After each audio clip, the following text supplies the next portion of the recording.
Welcome to That's Good Broncos. I am free agent sports anchor Brandon Perna. Please, you gotta help me out. Tweet this video to at EKA Nardini and Stool Presidente of Barstool Sports and tell them to get off their fucking asses and bring me in to represent the Denver market. Please, friends, tweet that to them. Today, the first real big piece of free agency news occurred for the Denver Broncos. Actually, two pieces of news, Earl Mitchell and Russell Okung. That's Good Broncos. Doesn't matter how much I dry it after the shower, there's still water in my beard.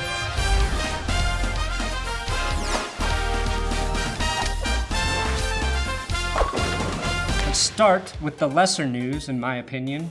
Yesterday, the Denver Broncos met with defensive lineman Earl Mitchell, formerly of the Miami Dolphins. The most intriguing thing about this meeting was not that Mitchell played for Vance Joseph last season, but that Mitchell, Bill Collar, Vance Joseph, and Joe Woods all had dinner together at Fleming's last night. Fleming's. This is significant because when the Broncos sign free agents, they have dinner at Elway's the night before, not fucking Fleming's. Vance Joseph obviously thinks enough of Mitchell to bring him in for an interview.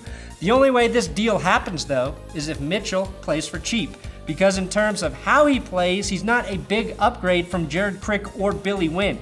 Speaking of Wynn, Bleacher Report butchered this headline with a hilarious typo.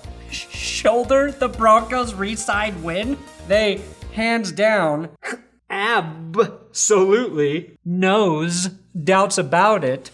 Shoulder re-sign. All he does is Billy Wynn. They calve to do it. It would be irritating if they didn't. In Bleacher Report's defense, that headline was a lot less embarrassing than the one they posted when Vince Young said he wanted to make a comeback. Wynn and Crick are better run stoppers than Mitchell. His strength is as a situational pass rusher, and that's not the area the Broncos defense needs help. If Mitchell is signed, he's essentially a small piece of the puzzle. He's not the guy you bring in to change that defensive line, and I will feel indifferent. Like when I watched the birth of my first child. That's Good Sports is sponsored by CWHemp.com. Go there now. Use my promo code That's Good. Get 10% off your order. Why would you want Charlotte's Web hemp oil? I don't know. Do you like feeling good? I've been using it, honestly, for my brain. There's evidence that suggests that it can help prevent Alzheimer's disease. My grandpa, he died from Alzheimer's disease. It's something that's really, really shitty to watch a family member go through. I am terrified of developing it. And if the studies are true, then I'm going to take this oil every day so that I do one good thing for my brain. Because with all the booze I drink, I got to do something nice for it.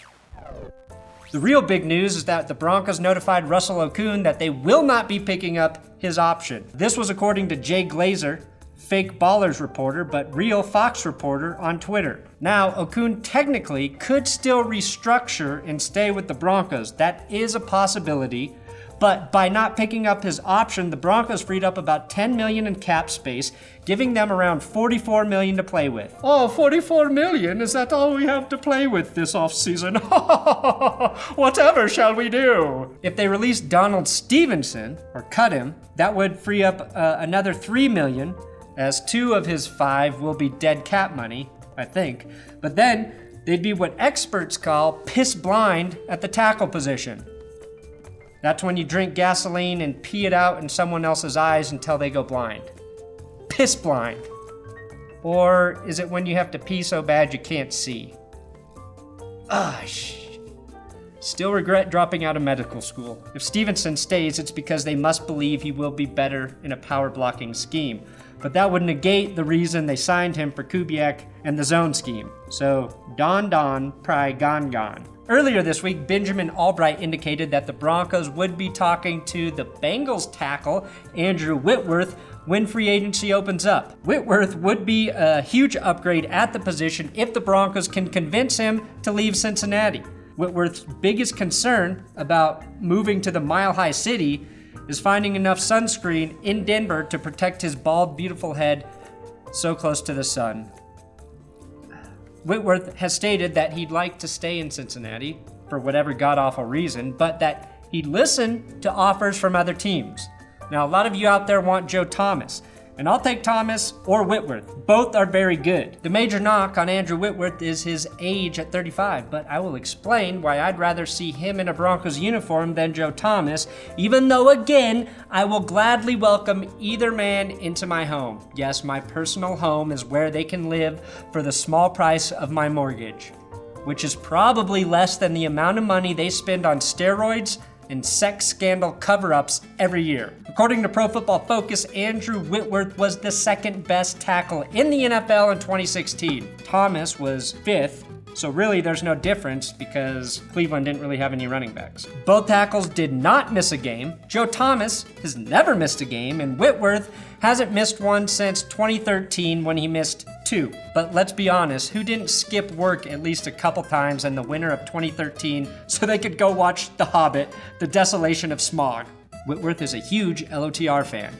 He models his game after Gimli. That's what we call a cocaine sneeze, kids. I do get the concern for Whitworth's age, but like the national debt, that's just a number. That doesn't matter. What is important is that he hasn't missed a game in the last 3 seasons, and what's even more important is that the Broncos don't have to trade to get him, and they can more than likely pay him less than Joe Thomas. Thomas is set to make $11.5 million in 2017 and $10 million in 2018. So not only do the Broncos have to trade something for him, they would have to pick up that salary. Whitworth made $8 million last season. So I'd imagine he'd play for $9 or $10 million. I don't know. That's $1 to $2.5 million less than Thomas for a chance to win a Super Bowl. Denver probably would only sign him to a 2-year deal anyway. And there are only 2 years left on Joe Thomas's contract, which means Denver would have to give Thomas a new contract in 2 years to keep him around longer than the amount of time I'm assuming Whitworth will play for. But the big reason here, the important reason I prefer Whitworth is because in 2012 he was fined $26,250 for fighting the Oakland Raiders. He already knows how to fit here in Denver. Fuck you, Oakland! Bring in Whitworth! That doesn't sign him, nothing will. Other tackles to consider are Ricky Wagner from Baltimore at right tackle, Matt Khalil from Minnesota, coming off a knee injury, and Sebastian Vollmer from New England.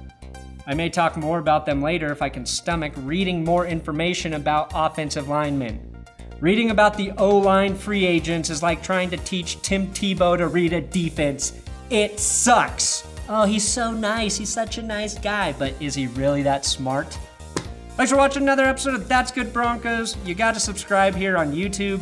Please, dear God, it's the only thing that keeps me from killing myself every day. Also, follow me on Twitter at Brandon Perna and CWHemp.com. Promo code That's Good. Get yourself your Charlotte's Web hemp oil, the Colorado Wellness in a Bottle.